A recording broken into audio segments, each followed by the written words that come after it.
नमः संस्कृताय। मैं प्रीति शर्मा और मेरा यूट्यूब चैनल संस्कृत ज्वाला, जिसमें हम संस्कृत व्याकरण प्रवेशिका को क्रम वाइज अध्ययन करते हुए आज छठे सोपान चतुर्थी विभक्ति कारक प्रकरण में पहुंच गए हैं और आज हम पढ़ेंगे चतुर्थी विभक्ति। चतुर्थी कारक देखिए, का सूत्र है का। कर्मणः यम अभिप्रैति सा संप्रदानम। यम अभिप्रेति ही जिसको संतुष्ट करना हो, यह संज्ञा सूत्र है। तो दान के कर्म के द्वारा, कर्मणः कर्म के द्वारा जिसे कर्ता संतुष्ट करना चाहता है वह पदार्थ संप्रदान कहा जाता है। जैसे विप्राय गाम ददाति, विप्र को गाय देता है तो संतुष्ट कौन हुआ? विप्र, ब्राह्मण। यहाँ गोदान कर्म के द्वारा विप्र को ही संतुष्ट करना कर्ता को अभिप्रेत है, अतः वह संप्रदान है। दूसरा है सूत्र क्रियायाः यम अभिप्रैति ही सो अपि ही संप्रदानम वार्तिक। ये वार्तिक कहता है ना केवल दान के कर्म के द्वारा जो अभिप्रेत हो वह संप्रदान कहा जाए, बल्कि किसी विशेष क्रिया के द्वारा भी जो अभिप्रेत हो वह भी संप्रदान समझा जाए। जैसे पत्ये सेते, जैसे पत्ये सेते, तो पत्ये में पति शब्द है, पत्ये में चतुर्थी लगी है। यहाँ पति को अनुकूल बनाने के लिए की गई शयन क्रिया का अभिप्रेत पति ही है, अतएव पति संप्रदान होगा। अगला सूत्र है चतुर्थी संप्रदाने। संप्रदाने, चतुर्थी संप्रदाने ये विधि सूत्र है और संप्रदाने में सप्तमी का एक वचन लगा है, अर्थात संप्रदान में चतुर्थी होती है। इस नियम के अनुसार ऊपर के उदाहरण में ब्राह्मण चतुर्थी में होगा, जैसे ब्राह्मणाय गाम ददाति। इसी प्रकार मह्यम पुस्तकम देहि, मुझे पुस्तक दो, तो मह्यम चतुर्थी विभक्ति का है और ऊपर जो आया था ब्राह्मणाय ये चतुर्थी का एक वचन है। परंतु आशिष्ट व्यवहारे दानः प्रयोगे चतुर्थर्थे है तित्यः। वार्तिक के अनुसार आशिष्ट व्यवहार में दान का पात्र संप्रदान नहीं होगा, उसमें चतुर्थी का अर्थ होने पर भी तित्या होगी। जैसे दास्या समयक्षते काम कहा, शिष्ट व्यवहार में भार्याए समयक्षति ऐसा ही प्रयोग होगा। अब रुच्यर्थानां प्रीयमाणः, ये संज्ञा सूत्र है। रुच धातु तथा रुच के समान अर्थ वाली धातुओं के प्रयोग में प्रसन्न होने वाला संप्रदान कहलाता है। जैसे विष्णवे रोचते भक्ति ही, तो रुच धातु लगी है रोचते और विष्णवे में चतुर्थी, विष्णु को भक्ति अच्छी लगती है। बालकाय मोदका रोचन्ते, लड़के को लड्डू अच्छे लगते हैं, बालकाय में चतुर्थी लगी है। सम्यक भुक्तवते पुरुषाय भोजनम न स्वदत्ते, अच्छी तरह खाए हुए पुरुष को, अच्छी तरह खाए हुए पुरुष को भोजन स्वादिष्ट नहीं लगता, तो किसको नहीं लगता? पुरुषाय, पुरुषाय में चतुर्थी का एक वचन।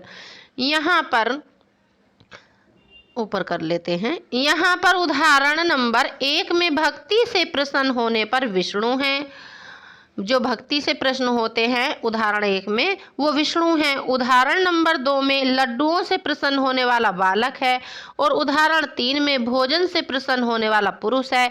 इसीलिए विष्णवे, बालकाय और पुरुषाय में चतुर्थी हुई है। धारे उत्तम उत्तर्मणः, धारे उत्तर्मणः, तो ये जो सूत्र है ये कहता है णिजंत ध्री, ध्री उधार लेना, कर्ज लेना, ध्री धातु के योग में महाजन कर्ज देने वाले की संप्रदान संज्ञा होती है। किसकी होती है? जो कर्ज देता है, देने वाले की संप्रदान संज्ञा होती है। उदाहरण देखिए, जैसे श्यामः अश्वपत्ये शतं धारयति, श्याम ने अश्वपति से 100 कर्ज लिया है, तो 100 रुपये का जो कर्ज लिया है शतम, तो अश्वपत्ये ये चतुर्थी का एक वचन है। तो अस्पति से लिया है, इसलिए अस्पति में चतुर्थी लगी है। गोविंदो रामाय अक्षम धारयति।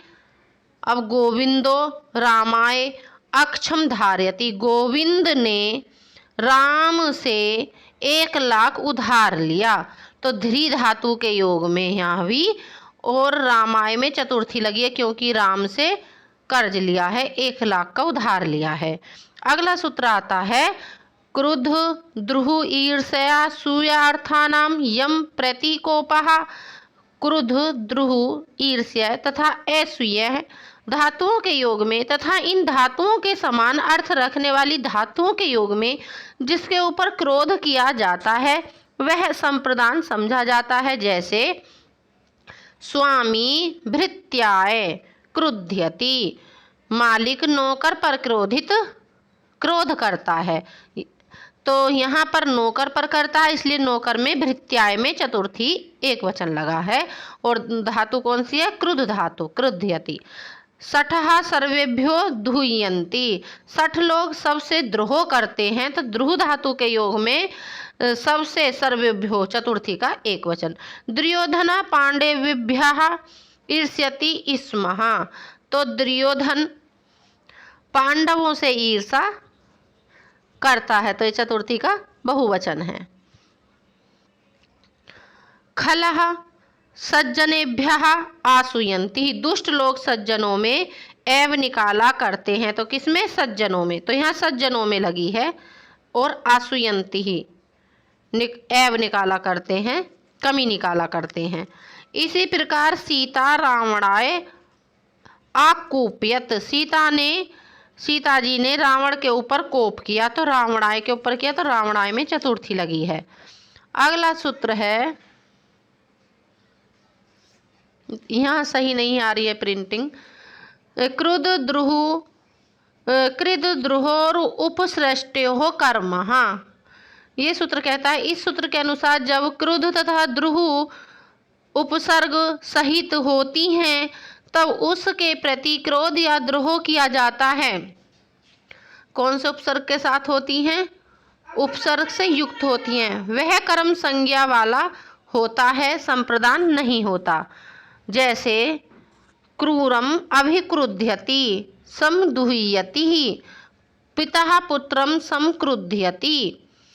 तो क्रूरम में अभी के योग में उपसर्ग लगा है, अभिक्रुध्यति, समक्रुध्यति, समदुह्यति। तो इनमें उपसर्ग के कारण क्रुद्ध द्रुह धातु में कर्म संज्ञा हो गई। अब अगला सूत्र आता है प्रति आंगभ्याम श्रुवः पूर्वस्य कर्ता। प्रति उपसर्ग है, आंग उपसर्ग है, और इसके साथ यदि श्रु धातु आवे तो इसका अर्थ देखते हैं। प्रति और अपूर्वक श्रु धातु के योग में प्रतिज्ञा को परिवर्तित करने वाले यजमान इत्यादि व्यापार के कर्ता की संप्रदान संज्ञा होती है। जैसे कृष्णो विप्राय गाम प्रति शृणोति ही आशृणोति वा, इसमें यह अर्थ लक्षित होता है कि ब्राह्मण ने ही पहले मुझे गाय दो यह कहा होगा, तब कृष्ण ने प्रतिज्ञा की होगी। इस प्रकार प्रतिज्ञा को प्रवर्तित करने वाले याचना व्यापार का कर्ता होने के कारण ब्राह्मण संप्रदान होगा। तो याचना किसने की थी? ब्राह्मण ने। किससे की थी? कृष्ण से। अब देखिए विप्रायन ब्राह्मण के लिए आया है, तो इसमें चतुर्थी लगी है। और जो कृष्णा बनेगा, कृष्णो बना है ना, यहाँ पे ये गलत है, यहाँ विष्णु कृष्णा शब्द है। और ये जो ओ हो गया है विसर्ग को, आगे विप्राय का वि इकार आ रहा है, इसलिए स्वर आने पर विसर्ग हो जाता है। तो विष्णु विप्राय गाम प्रति शृणोति आशृणोति वा। अगला सूत्र देखिए, परिक्रमणे संप्रदानम अन्यतरस्याम, ये भी संज्ञा सूत्र है। परिक्रमणे खरीदने अर्थ में, निश्चित काल के लिए वेतन इत्यादि पर किसी को रखना या लगाना उसका परिक्रमण कहलाता है। उस परिक्रमण में जो करण होता है वह विकल्प से संप्रदान होता है। जैसे सतेन सतायवा परिकृतः, सतेन सतायवा परिकृतः, तो सतेन में तृतीया लग गई विकल्प से और सताय में चतुर्थी हो गई नित्य। अगला सूत्र है तुमर्थात च भाववचनात्, किसी धातु में तुमुन प्रत्यय जोड़ने से जो अर्थ निकलता है, जैसे अतुम खाने के लिए, पातुम पीने के लिए आदि, उसको प्रकट करने के लिए उसी धातु से बनी हुई भाववाचक संज्ञा का प्रयोग करने पर उसमें चतुर्थी होती है। जैसे यागाय याति, यष्टुम याति, यज्ञ करने के लिए, यागाय चतुर्थी लग गई, तुमुन अर्थ भाववचनात् बनाने के लिए भाववाचक संज्ञा के प्रयोग में, और अगर हम इसमें चतुर्थी नहीं लगाते तो यष्टुम याति ही द्वितीया लगती। इसमें याग युज यज धातु से बना हुआ भाववाचक शब्द है। यज धातु में तुमुन जोड़ने से यष्टुम बनता है, तुमुन जोड़ गया तो यष्टुम बन गया। और यागाय चतुर्थी भी लगती है और तुमुन जोड़ दो तो तुमुन से भी बन जाता है यष्टुम याति, तो यष्टुम बनता, जिसका अर्थ है यज्ञ करने के लिए होता है, लेकिन लगता ऐसा जैसे द्वितीया का हो। इसी अर्थ में यज्ञ करने के लिए को प्रकट करने के लिए इस भाववाचक याग शब्द में चतुर्थी कर दी गई है। इसी प्रकार सेनाए इच्छति और सईतुम इच्छति, सोना चाहता है, सईतुम में तुमुन प्रत्यय लगा है और सेनाए इच्छति में चतुर्थी लगी है। आगे देखिए उत्थानाय यतते, उत्थातुम यतते, उठने की कोशिश करता है, उथनाय में चतुर्थी है और उत्थातुम में तुमुन प्रत्यय है। मरणाय गंगातटम गच्छति, मरतुम गंगातटम गच्छति, मरने के लिए गंगा तट को जाता है। मरणाय चतुर्थी का एक वचन, मरतुम तुमुन प्रत्यय। दानाय धनम अर्जयति और दातुम में तुमुन है, दातुम धनम अर्जयति, धनम अर्जयति, देने के लिए धन कमाता है। अगला सूत्र है स्पृहरी सिप्तम, स्पृहरी सिप्तः सूत्र कहता है स्पृह धातु से, स्पृह धातु से प्रयोग में जिसे चाहा जाए वह संप्रदान संज्ञक होता है। जैसे पुष्पेभ्या स्पृहयति, फूलों की चाहना करता है, तो स्पृह धातु के योग में पुष्पेभ्या, पुष्पों को चाहता है इसलिए पुष्पों में पुष्पेभ्या चतुर्थी का बहुवचन। टिप्पणी आगे देखिए, स्पृह धातु से बने हुए शब्दों के योग में भी इसिप्त का कभी कभी संप्रदान रूप से प्रयोग देखा जाता है। जैसे भोगेभ्या स्पृहयालवा, वैराग्य शतक, अर्थात भोगों के इच्छुकः, कथम मन्ये करिष्यन्ति, पुत्रेभ्या पुत्रिणः स्पृहाम, वेणी संहार में आया है, अर्थात फिर दूसरे ग्रस्त पुत्रों की इच्छा कैसे करेंगे, परंतु प्राय सप्तमी में ही होता है। जैसे स्पृहावती वस्तुसु केसु मागती, रघुवंश का तीसरा श्लोक संख्या 5वां अंक, रघुवंश का तीसरा है श्लोक 5वां। तदार्थे चतुर्थी वाच्य वार्तिक, ये कात्यायन का है वार्तिक, और वार्तिक क्या कहता है कि जिस तद अर्थ में चतुर्थी वाच्य, जिस प्रयोजन के लिए कोई कार्य किया जाता है उस प्रयोजन में चतुर्थी विभक्ति होती है। और ये कैसा सूत्र है, ये विभक्ति विधायक सूत्र है ये वार्तिक भी। मुक्तये हरिम भजति, ये आ गए उदाहरण, मुक्तये हरिम भजति, मुक्ति के लिए हरि को भजता है। धनाय प्रियर्तते, धन के लिए प्रयत्न करता है, तो मुक्ति के लिए मुक्तये बन गया, प्रयोजन के लिए है ना, तो इनका प्रयोजन है मुक्ति, तो मुक्ति के लिए तो मुक्तये चतुर्थी। धनाय, धन के लिए धनाय। शिशु मोदकाय रोदति, बच्चा लड्डू के लिए रोता है, तो लड्डू प्रयोजन है मोदकाय। काव्यम यश से भवति, तो काव्य किससे बढ़ता है, यश के लिए, तो काव्य यश से में चतुर्थी का एक वचन। अथवा जिस वस्तु के बनाने के लिए किसी दूसरी वस्तु का अस्तित्व रहता है तो उसमें चतुर्थी होती है। जैसे सकटाए दारू, गाड़ी बनाने के लिए लकड़ी, तो क्या बनाने के लिए है, प्रयोजन क्या है, गाड़ी बनाना, तो सकटाए में, गाड़ी में चतुर्थी। आभूषणाय सुवर्णम, तो सुवर्ण, सोने की जरूरत कहाँ पड़ी थी, आभूषण बनाने में, तो आभूषणाय चतुर्थी, जेवर बनाने के लिए सोना। अगला सूत्र आता है और वो कहता है, सूत्र है वो वार्तिक, क्लिप्पी संपद्यमाने च वार्तिक। यह विधायक, विभक्ति विधायक सूत्र है। यदि कोई कार्य किसी अन्य परिणाम की प्राप्ति के लिए किया जाए तो उस परिणाम में चतुर्थी होती है। उदाहरण के लिए देखिए, भक्ति ज्ञानाय कल्पते संपद्यते जायते। भक्ति जो है वो ज्ञान के लिए होती है, तो किसके लिए होती है, ज्ञान के लिए। तो यहाँ परिणाम क्या है, ज्ञान, तो अर्थात भक्ति से ज्ञान होता है, तो इसलिए यहाँ ज्ञानाय में परिणाम ज्ञान है, तो ज्ञान में चतुर्थी लगी है।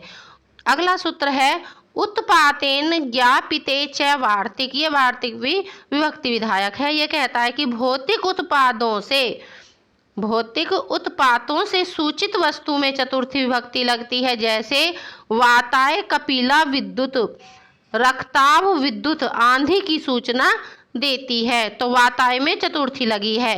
हित योगे च वार्तिक, हित योगे च वार्तिक कहता है हित और सुख के योग में भी चतुर्थी विभक्ति होती है। जैसे ब्राह्मणाय हितम सुखम वा, तो ब्राह्मणाय में चतुर्थी लगी है, हितम सुखम वा।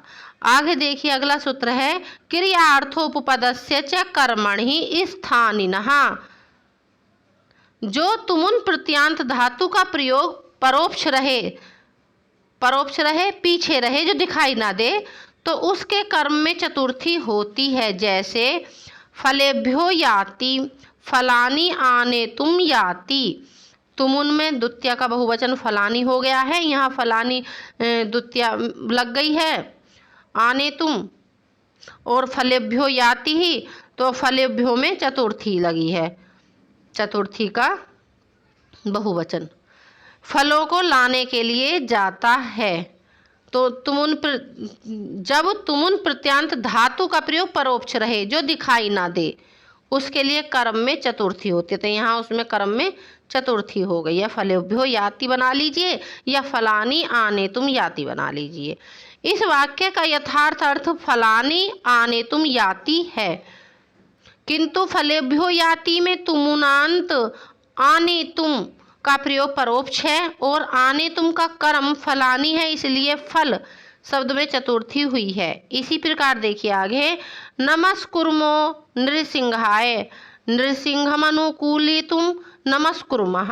नरसिंह को अनुकूल करने के लिए हम लोग नमस्कार करते हैं, तो नमस्कुर्मो नृसिंहाय, तो नमस्कुर्मो में लगी है चतुर्थी विभक्ति, और नृसिंहम अनुकूलितुम नमस्कुर्मः, तो जो ये तुमुन प्रत्यय लगा है अनुकूलितुम में।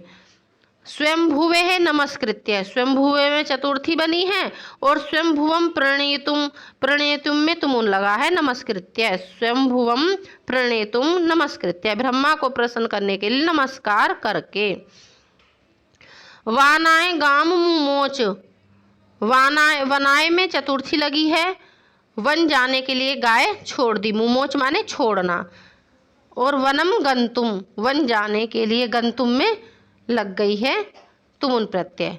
अगला सूत्र आता है, वो कहता है कि नमः स्वस्ति स्वाहा स्वधा अलम वसड योगात च। नमः स्वस्ति स्वाहा स्वधा अलम तथा वसट शब्दों के योग में चतुर्थी होती है, संप्रदान कारक होता है। तस्मै श्री गुरुवे नमः, उन गुरु जी को नमस्कार है, तस्मै में चतुर्थी। रामाय नमः, रामाय नमः, तुभ्यम नमः, रामाय में चतुर्थी, तुभ्यम में चतुर्थी। स्वस्ति नमः के योग में हो रही है। स्वस्ति भवते, आपका कल्याण हो, तो स्वरित भवते, स्वरित के कारण भवते में चतुर्थी।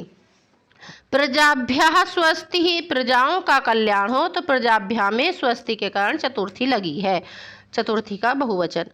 अग्नये स्वाहा, अग्नि को यह आहुति है। अग्नेय में चतुर्थी, स्वाहा के कारण।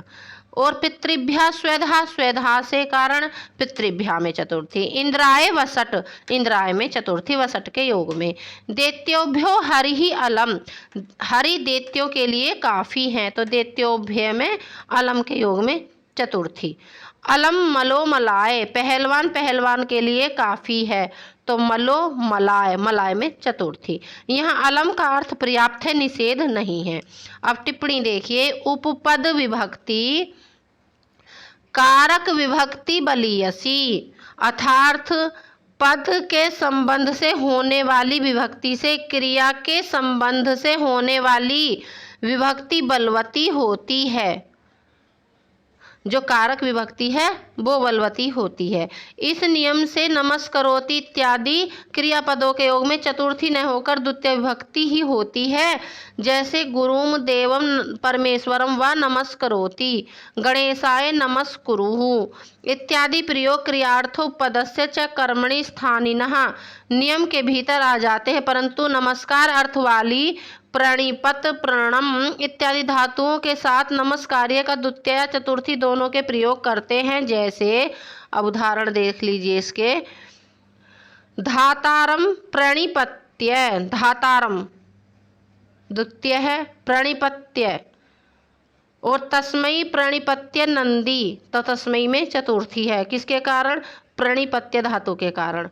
ताम भक्ति प्रवाणेन चेतसा प्रणनामः, तो प्रणनामः जो है ये प्रण धातु के कारण चतुर्थी लगी है, चेतसा। प्रणम्य त्रिलोचनाय, प्रणम्य प्रमाण करने में नमः के योग में प्रणम्य त्रिलोचनाय, त्रिलोचनाय चतुर्थी का एक वचन है। और किसके कारण लगी है? प्रण, प्रण धातु के योग में। इन धातु में बने हुए प्रणाम इत्यादि शब्दों के योग में चतुर्थी का ही प्रयोग होता है। जैसे अस्मै प्रणामम आकर्वम कादम्बरी।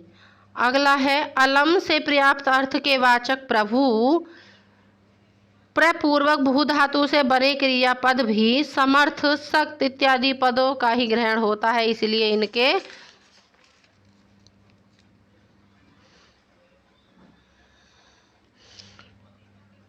योग में भी चतुर्थी विभक्ति होती है। जैसे दैत्योभ्यो, दैत्येभ्यो हरिः प्रभुः सक्तः समर्थो वा विधि अपि न येभ्यः प्रभवति। नीति शतकम में आए हैं श्लोक। प्रभो इत्यादि शब्दों के योग में षष्ठी का भी प्रयोग होता है। प्रभो के योग में तो प्रभो कहाँ आया? प्रभवती। और ऊपर कहाँ आया था? समर्थ में। दैत्योभ्यो हरि प्रभु सक्तः समर्थो वा। तो ये जो सूत्र कहता है, ये कह रहा था कि अलम से पर्याप्त अर्थ के वाचक प्रभु, प्रपूर्वक भू धातु से बने क्रियापद समर्थ और सक्त आदि पदों का भी ग्रहण होता है, इसलिए इनमें योग में चतुर्थी होती है। तो देखिए दैत्योभ्यो में चतुर्थी का बहुवचन है, किसके कारण? सक्तः के कारण और समर्थ के कारण समर्थो। और विधिरपि, विधिरपि ही न येभ्यः प्रभवति, प्रउपसर्ग पूर्वक भू धातु के कारण येभ्यः में चतुर्थी लगी है। ठीक है। अब आगे अगला जो उदाहरण है, प्रभु बुभुषु भुवन त्रयस्य, ये षष्ठी का उदाहरण है कि षष्ठी का भी प्रयोग होता है प्रभो के, प्रभो इत्यादि शब्दों के योग में। आगे दकार दिया है, दकार नियम है। कथन अर्थ वाली कथ, ख्या, संस एवं चच्छ धातुओं के अकथित कारक तथा निपूर्वक प्रेरणार्थक विध धातु के प्रकृत दशा के कर्ता का कर्म रूप में प्रयोग न होकर संप्रदान रूप में प्रयोग होता है। जैसे आर्ये कथयामि ते भूतार्थम, तो तई चतुर्थी का वैकल्पिक रूप है, ते चतुर्थी का है, तो इसमें तुमसे सत्य कहता हूँ, ये अभिज्ञान शाकुंतलम के प्रथम अंक में आया है। तो धातु कौन सी है? कथ धातु। कथ धातु के कारण देवी तुमसे सत्य कहता हूँ।